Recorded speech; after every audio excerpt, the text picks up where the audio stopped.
Well, hello friends, welcome back to my channel. Today we're going to make something fun. It's beef stroganoff. I happen to get a pound of these really nice beef tips. These are sirloin steak tips. If you don't have them already cut up, you just get some sort of a nice tender steak. Sirloin is good for this, and you just slice it very thinly. The other ingredients we're going to need are, of course, mushroom, about a half a pound, about a half of an onion chopped. Now I'm going to probably use a shallot today as well because I like the flavor that imparts. You need a little bit of flour to dredge the meat, a little bit of Worcestershire, a little bit of seasoned salt, about a cup of beef broth. I have my homemade beef broth, but you can use certainly a bouillon cube dissolved in water if you don't have beef broth on hand. You need a little bit of whipping cream and sour cream, about a teaspoon of garlic. I don't have a fresh garlic clove, so I'm going to use my refrigerated minced garlic from Costco. You're going to need a little bit of avocado oil or olive oil, whatever oil you have on hand for cooking, and a little bit of butter just to initially sear the meat. So we have the ingredients assembled. Now we're going to do the rest of what they call mise en place, which means having all your ingredients in place before you cook. That's really important, and it makes cooking so much easier and such a pleasure. So I'm going to chop my vegetables and get my other ingredients measured out, and then we'll come back. I thought I'd show you how I'm going to chop the onion for this dish. This dish is traditional to have kind of like strips of onion, so it's very easy. I'm just going to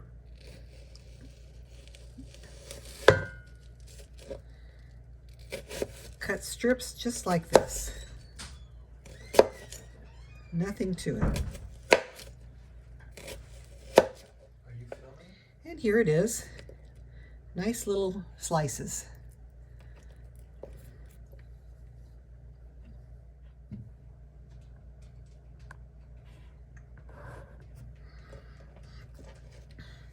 Now the shallots I've peeled, and I'm going to cut them a little more finely. If you don't have shallots, you don't need to include them. Shallots are billed as being a member of the allium family that has a taste sort of in between onion and garlic. So this adds a little bit of the different flavor. I'm just going to slice this real thinly.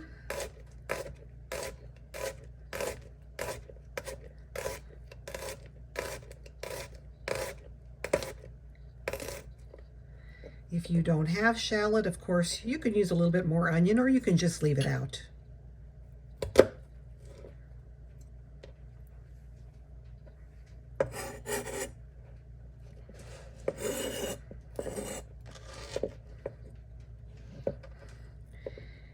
These shallots I'm just going to slice very thinly. If you don't have shallots, you can leave them out. The shallots are billed as being a member of the allium family with a taste kind of in between garlic and onion. So it adds a little bit of different flavor profile to the dish. But, you know, you can use a little more onion if you'd prefer, or you can just leave out the shallots. No big deal either way. I like the flavor of shallots, so when I find them at the market and they look nice and fresh, I like to include them. So that's about how we're going to slice our shallots, just like that. So there are our chopped shallots. I have to tell you, since I've been doing videos on YouTube, my cooking skills have really improved. And the main reason for that is mise en place, which is a French term meaning having everything in place before you cook. When I'm cooking on camera, I'm kind of forced to have everything prepared ahead of time so that, you know, it comes together quickly. And really the same principle should apply in your everyday cooking. It makes cooking so much more enjoyable if you have everything ready to go and then you just put it together at the last minute, and you don't have that stress of, oh my gosh, I've got to, you know, chop the celery, I've got to chop the onion, I've got to measure out a teaspoon of mustard. You know, you don't have to worry about all that while your food is cooking and possibly burning in the pan. If you've got everything ready to go, your cooking skills are going to improve amazingly well. Take my word for it. Now mushrooms, I do rinse my mushrooms off. I know a lot of chefs recoil in horror at the thought of rinsing your mushrooms because they believe they will absorb the water. They're kind of a porous substance to them.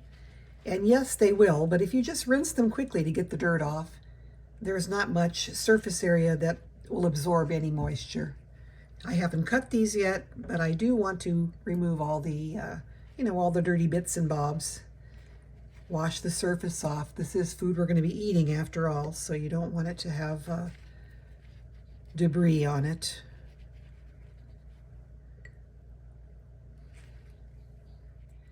And I'm just patting them dry, so they will be dry. Then I'm going to slice these coarsely. I don't want to chop them too finely because you like to have in your beef stroganoff nice chunks of mushroom. And I do include the stem as well as the cap.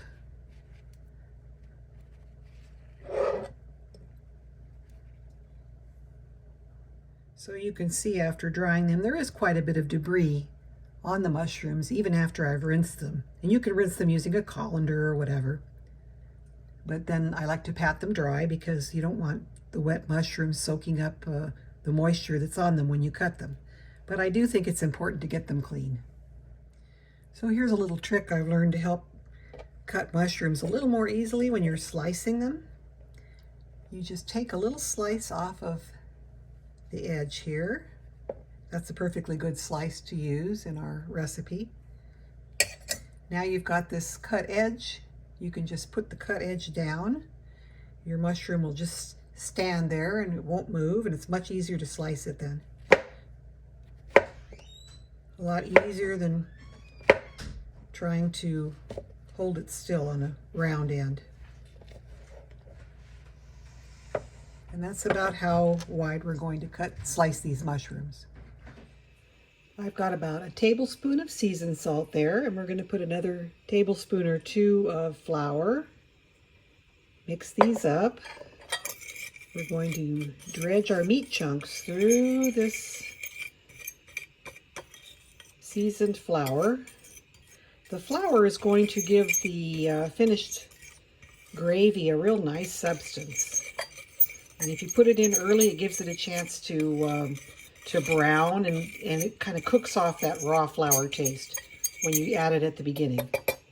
So what I did with my beef came in chunks rather than strips, but they're rather small chunks, and I'm going to just leave them like this. You can cut your meat into strips if you'd like.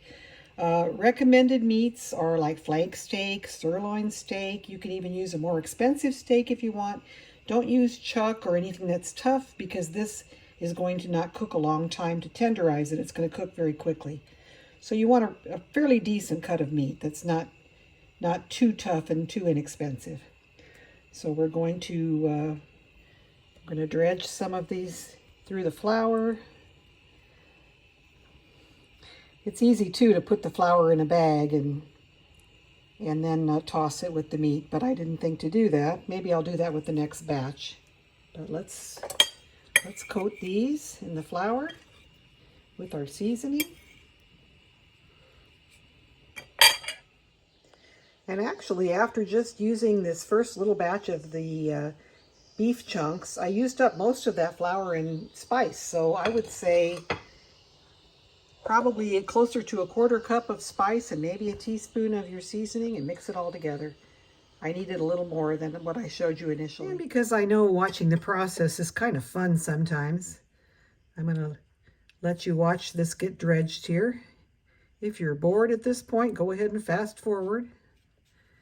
But I think it's kind of cool. I enjoy cooking. It's a Zen process for me. People sometimes will look for videos and the video will say, oh, this is a 30-minute meal. Well, actually, this could be a 30-minute meal if you were rushing and if you had everything prepared in advance, and if you didn't like to cook and didn't enjoy the process, then yeah, look for a 30-minute dish. But you know, it took me about 30 minutes just to prep here. And I don't mind that. You know, if I have about an hour in the evening after work or whatever, I'm retired now, but in the days when I did work, even if I had an hour after work to do this slow prep and the cooking, that was not too onerous. If you enjoy the process and if you enjoy cooking, go ahead and take your time. I take my time cutting my vegetables. I'm not in any hurry. I don't want to slice a finger, so I take my time. No 30-minute meals for me. They could be a 30-minute meal if you're impatient and you don't like to cook. But you know, if you enjoy cooking, go ahead and take your time. If you don't enjoy it, hey, there's a lot of takeout places in the world. There's Uber Eats. You know, to me, half the fun of cooking is the process. Okay, we've got just a few more here. Pieces of beef to dredge in the flour.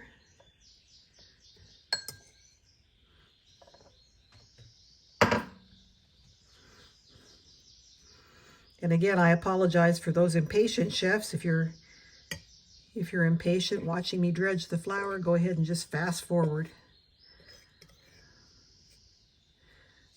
This is nice. It's taking so much flour. That's going to really help thicken up our gravy when we eventually make that beautiful sour cream beef gravy. It's so delicious.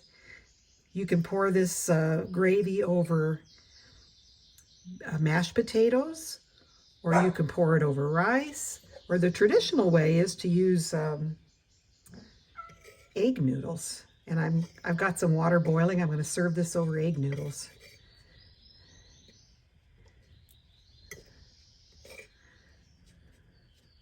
And yeah, it probably would be easier to get a big quart-sized baggie, and you can put your flour and your seasoned salt and your pepper into the baggie, and then you can throw the beef chunks in there and just sort of shake it all together.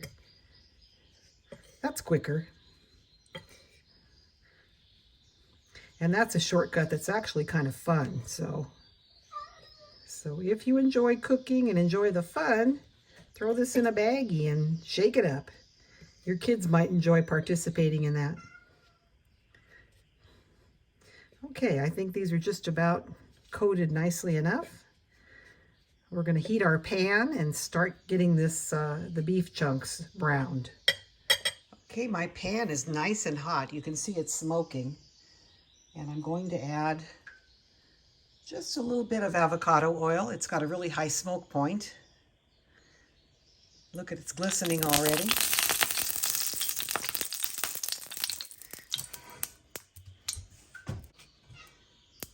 There we go. I think we're about ready to add our beef because it doesn't take long for that oil to heat up when it hits the hot pan. So let's see, I suspect we're probably going to need to do this in 2 batches.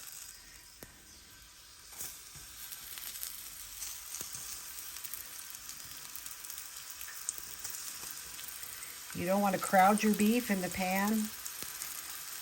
If you put too much beef in the pan the first round,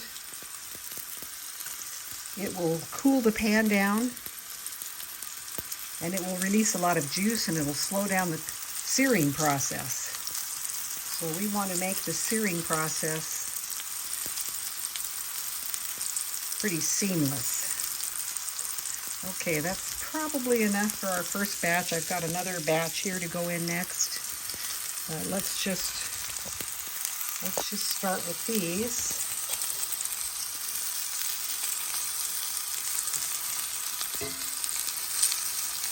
And you want them to sear for a minute or 2 on each side.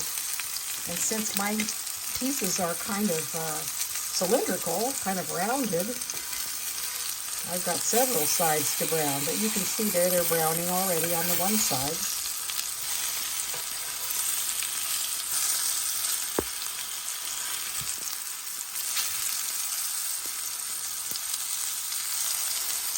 I like my cast iron stove, but you can certainly use whatever kind of pan you have.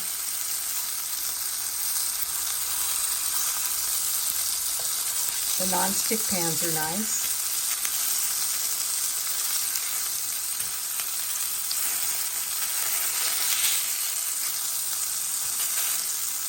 Ooh, that one doesn't want to flip over. There we go.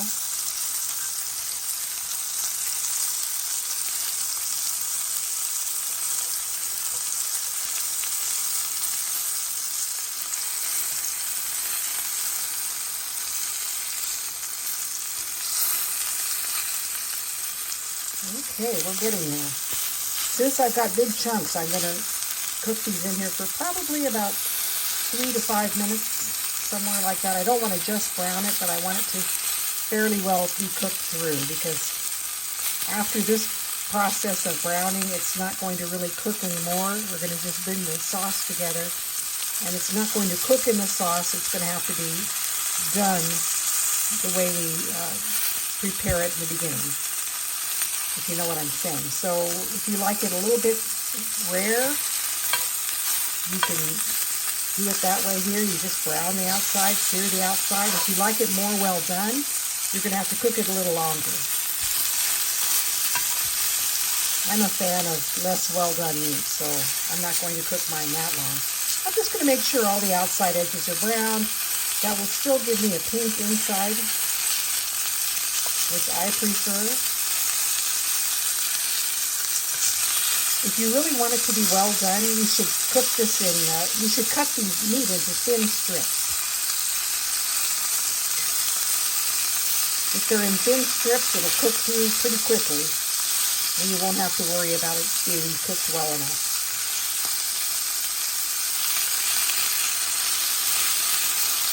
Okay, I think I'm about ready to add my second batch. So I'm going to take this batch of meat out of the pan and add my second batch. Okay, I added a little bit more avocado oil. And we're going to get this last batch of beef chunks into the frying pan.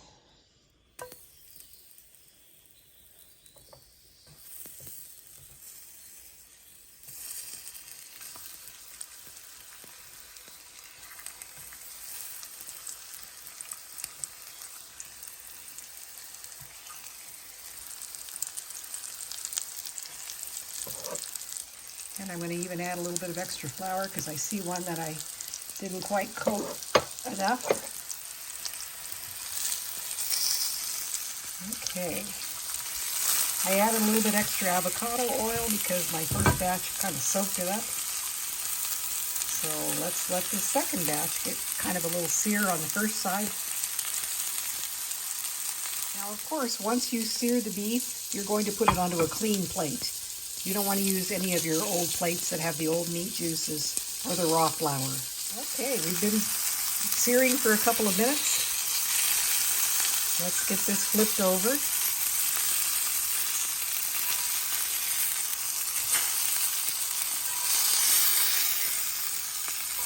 I actually love my beef stroganoff with chunks of beef like this rather than strips.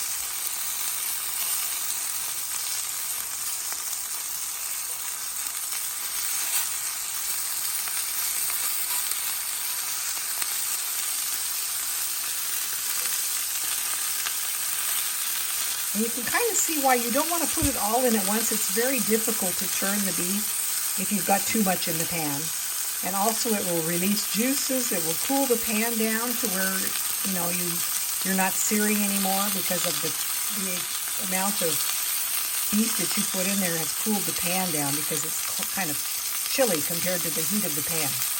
So it's much better to do it in batches. If you can do a ½ pound in the first batch and then a ½ pound in the second batch, perfect. Okay, and once this is nicely browned, which it almost is there, I'm going to remove this beef to the plate along with the first batch that we browned up. And for this browning process, initially I heated the pan up on high, but for most of the browning I've had it on a medium heat. So you don't keep it on a high heat. You don't want it to burn, you just want it to brown nicely. High heat is not usually what you need for anything that you're cooking.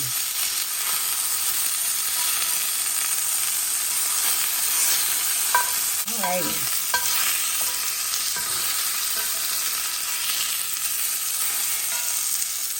I'm going to remove these to the other plate.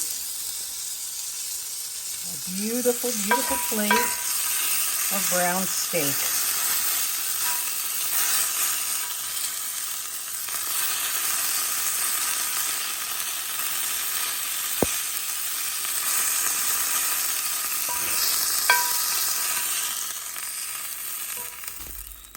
I kind of like my medium rare.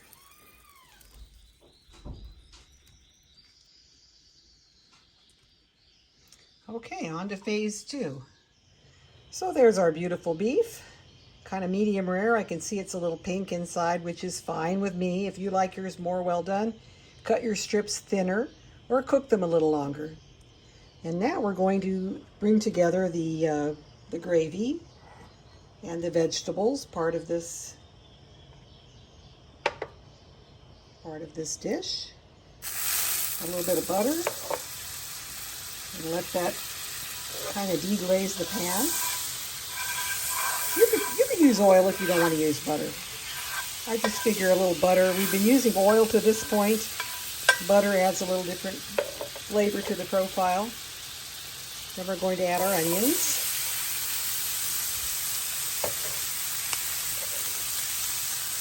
These take the longest to cook of the vegetables, so the onions, I'm going to put them in for a minute or two before we add our mushrooms and our shallots.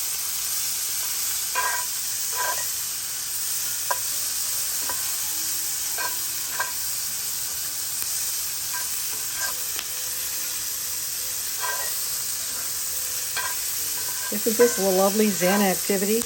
I just love cooking. And it's so nice when you've got everything already prepared and waiting. It's a pleasure to cook. Mise en place, folks. Mise en place. Take those extra few minutes to get everything prepared ahead of time. Okay, so our onions have been cooking for about a minute. It's a hot pan, so they're already cooking pretty nicely. So I am going to add the shallots,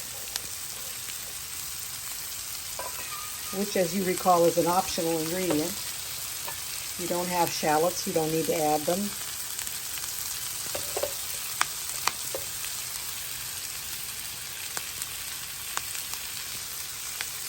And then I'm going to add my mushrooms, about a half a pound of mushrooms.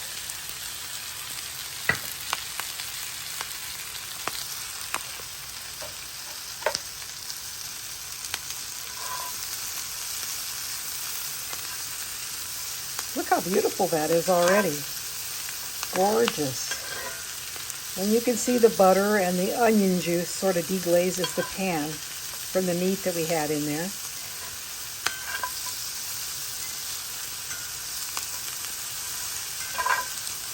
You just want to cook this until the mushrooms are just softened a little bit. It shouldn't take very long.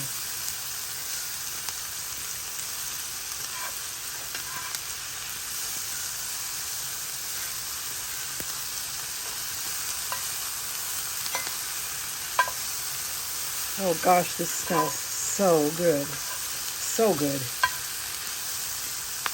I've got my water pot on in the background here. I'm going to be making noodles to go with this. Egg noodles.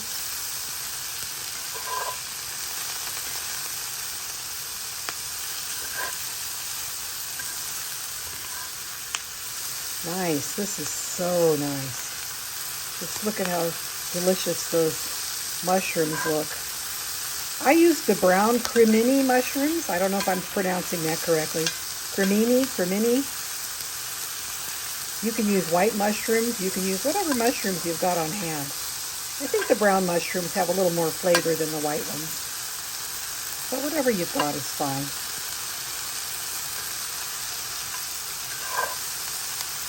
And personally, I don't like to cook these too long because I don't like them to turn into mush and disappear.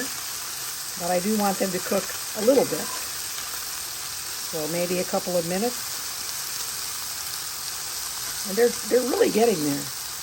Doesn't take long. We've got our other ingredients ready to go. I think this is about where I want everything. The mushrooms are slightly softened and brown.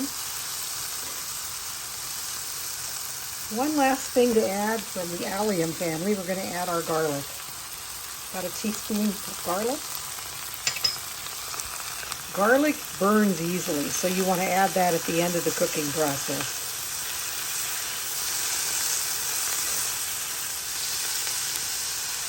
Okay. We are just about there.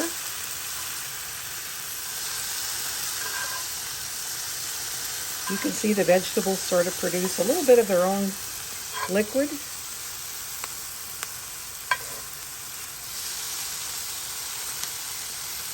At this point, we could actually add a little more flour if we wanted to help thicken up the broth. And I may do just that.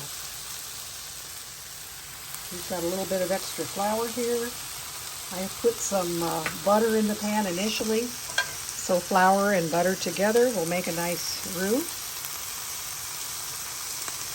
We do have flour on the meat for when we initially seared the meat, but I don't want my sauce too thin, so I'm going to add a little bit of extra flour here.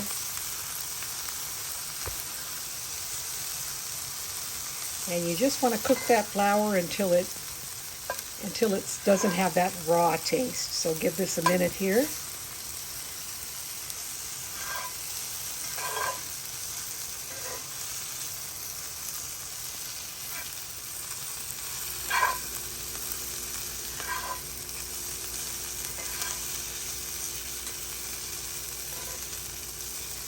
Okay, the next thing we're going to add is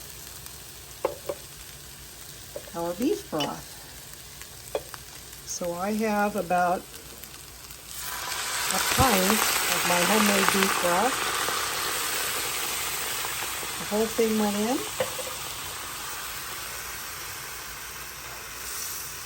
We're going to let this cook down for just a minute. See what a beautiful sauce that's going to make, a lovely gravy.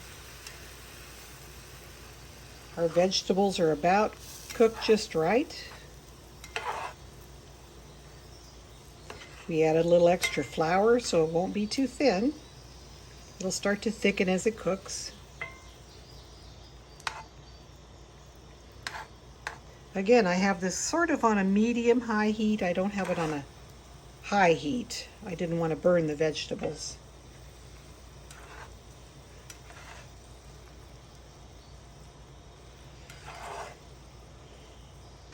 So we just have to give this another minute or two to come back to a boil. And you know what you can do to really add a little extra zing? You could add a little cognac or a little red wine if you like. I'm going to add some because I think it gives a really good flavor, but it's totally optional. You can leave it out. I just added about 1/4 cup of red wine.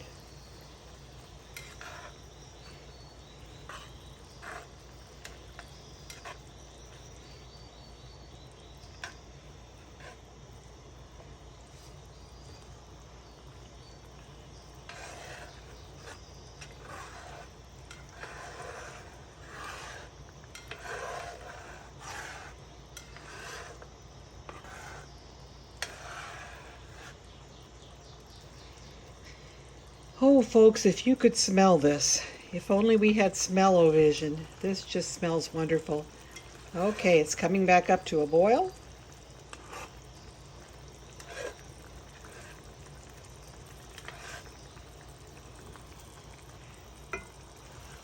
Now, because we had everything together so nicely,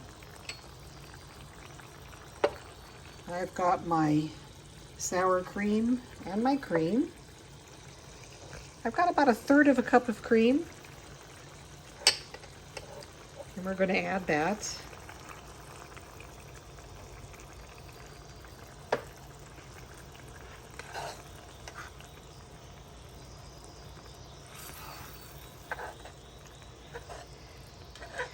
Guess what it's starting to look like? It's starting to look like beef stroganoff.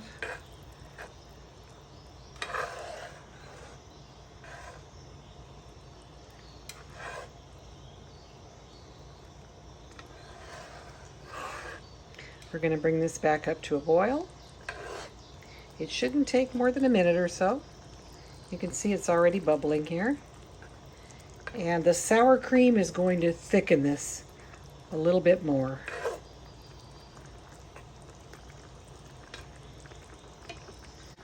So what you want to do once this is boiling again, you want to add a little bit of this hot liquid to the sour cream to sort of temper it. That'll keep it from curdling.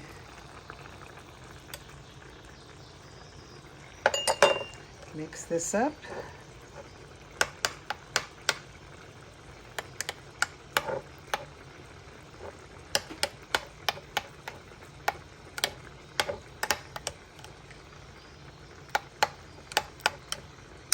So we're slowly bringing the sour cream up to temperature.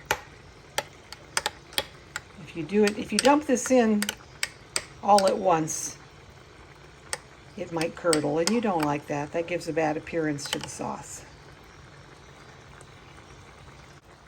Okay, so we're going to add our tempered sour cream.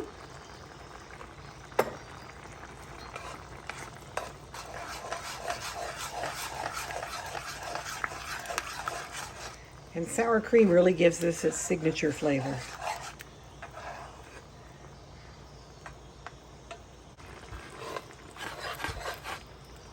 Okay, our gravy is thickening.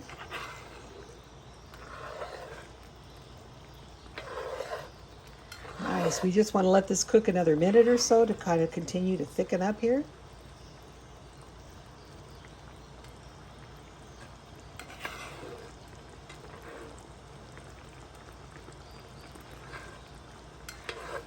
And we're going to throw the beef back into the pot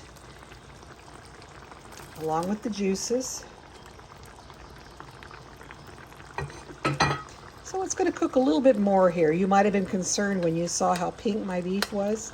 It is going to cook a little bit more here.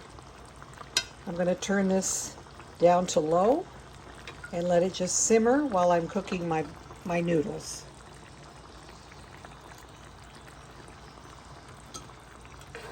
And at this point we want to add a little Worcestershire sauce.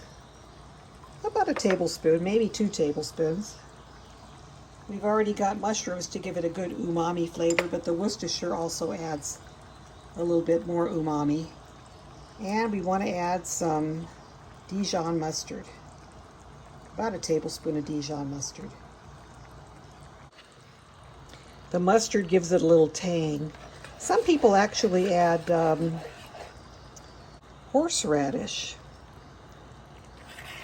You can add horseradish if you'd like, but I think the mustard gives it enough of a tang.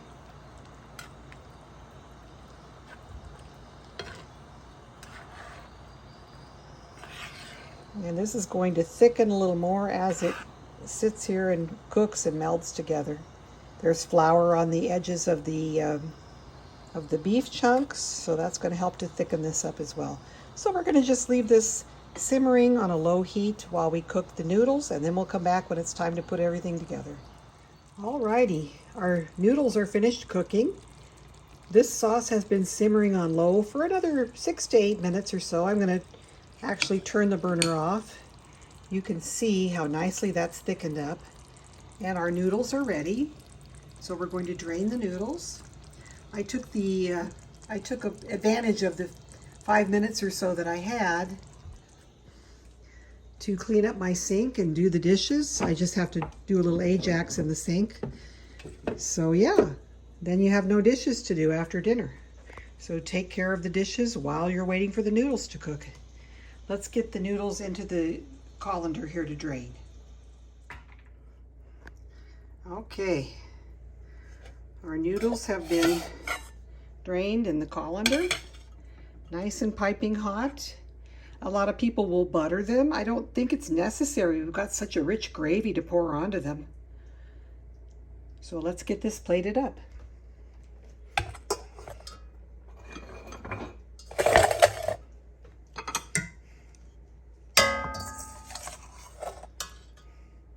I love my spider skimmer. So useful for everything, from pasta to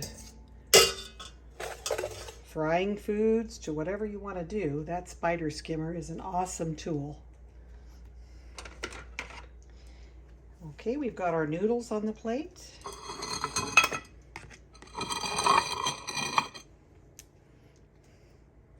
A little bit of this delicious stroganoff.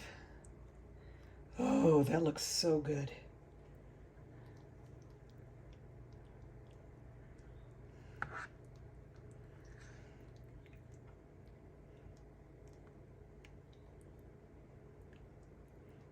Okay, And if you'd like to, you could top this with a little bit of chopped parsley or chopped chives. I just have dried chives on hand, so I'm going to use a little bit of that. A little bit of green makes it nice. And there you have it. Beef stroganoff over noodles. Well, in retrospect, it would have been better to put this in a bowl because the noodles are sort of pushing to the edge here, but let us get a bite. I can't wait to taste this. Looks so good.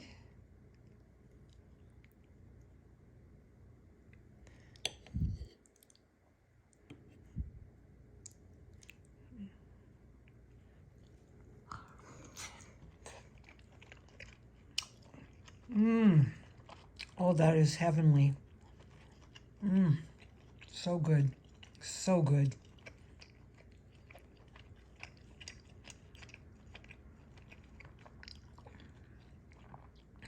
So if you've got a family to feed and you've only got one steak, make it into beef stroganoff.